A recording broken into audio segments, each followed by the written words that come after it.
Hello to the club members. One of the longest drives you can do in Israel, you can drive in Israel, is to the city called Eilat, in the very south bottom of Israel. This city is located on the Red Sea, what we call the Red Sea, and it leads all the way to Yemen, and all of these stories with the Houthis, we'll talk about it.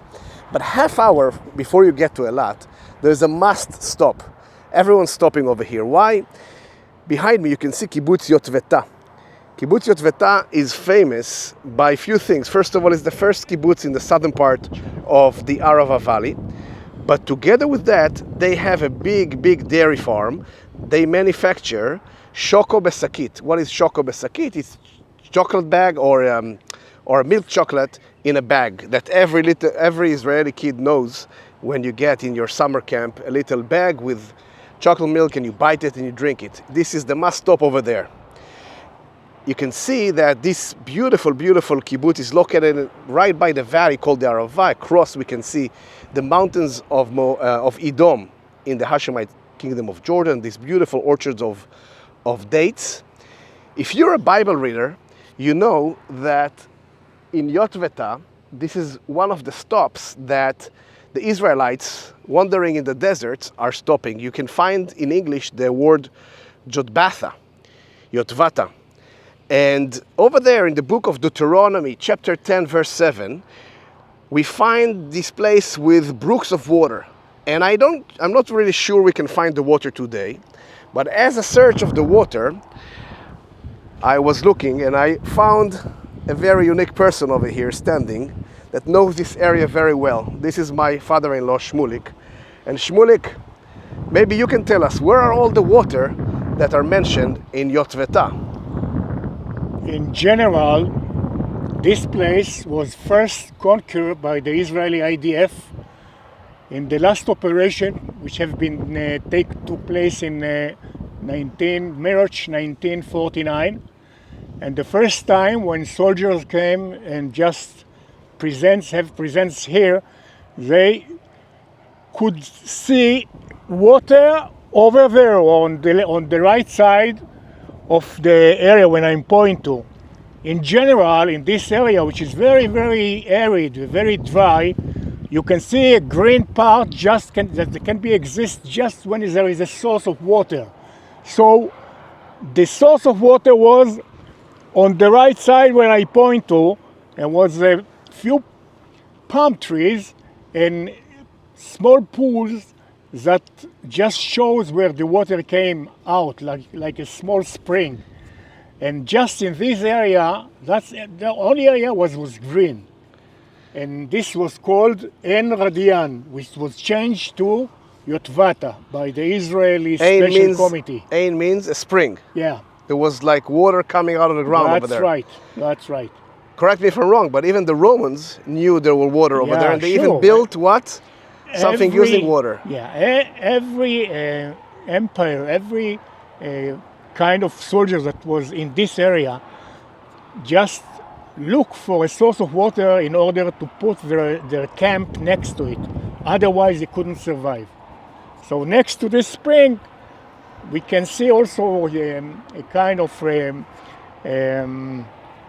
finding which shows about the Roman or Byzantine fortress was this time. Also next to this kind of spring. Thank you, Shmulik. Welcome.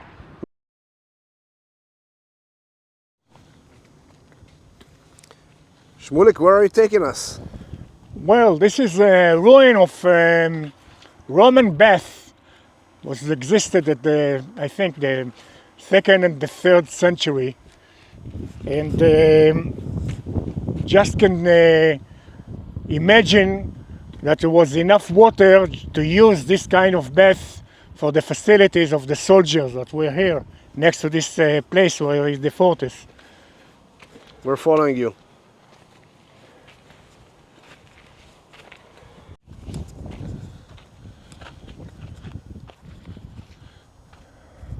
So we have here remains of walls from the Roman time, and we were just right up there viewing the Arava Valley down here with all the, we can even see the trees, Shmulik. This is where the water used to go out of the ground? Yeah, right. See over there, palm trees. All of these The palm trees middle area across the of road. the palm tree was the spring, kind of pools of the spring. Yeah, exactly over there. That was for the use of the soldiers that were here next to us, the fortress, and also these people who take advantage of this kind of bath. So, in the middle of the desert, arid, hot, they've had enough water not only for drinking, but to bathe and enjoy the water in a Roman bathhouse. That's amazing. Right. That's right. This maybe shows us that in Jotbatha, Yotvata, where the Israelites were parking, there were enough food. Shmulik mentioned that right next to the Roman bathhouse we had a Roman fortress or a guarding station of the road. Here are the remains of the Roman guarding place. The Ottomans and the Brits built on top of it a higher station, but I'm walking now on the walls of the fortress, and we can see probably the gate over here and the wall surrounding it over there. You can see mud bricks, means that there's not too much rain over here, but there's a white wall over here. You can see it.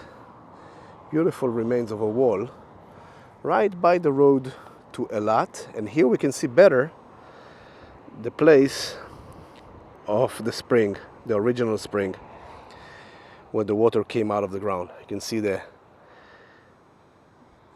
palm trees that today unfortunately needed to be irrigated by the kibbutz members, because a lot of the drinking water are being taken pumping for the new agricultural areas of the palms, the palm day trees, and other agriculture of the area. Here you see the remains. In the 1980s, this pipeline over here belongs to the National Water Company of Israel, exploded, and it washed part of the wall of the fortress, and this enabled to the archaeologists to find this amazing finding over here. You see, this is an inscription, stone with an inscription that is dating exactly to the time of Diocletianus the emperor and the time in the 4th century when they built this fortress. Now, not this part, this is the Ottoman part or the British part, and this inscription can be found today in the Israel Museum. This was Yotvata, and this is the fortress, and I hope when you guys will come over here, we'll drive together to Eilat and see this place.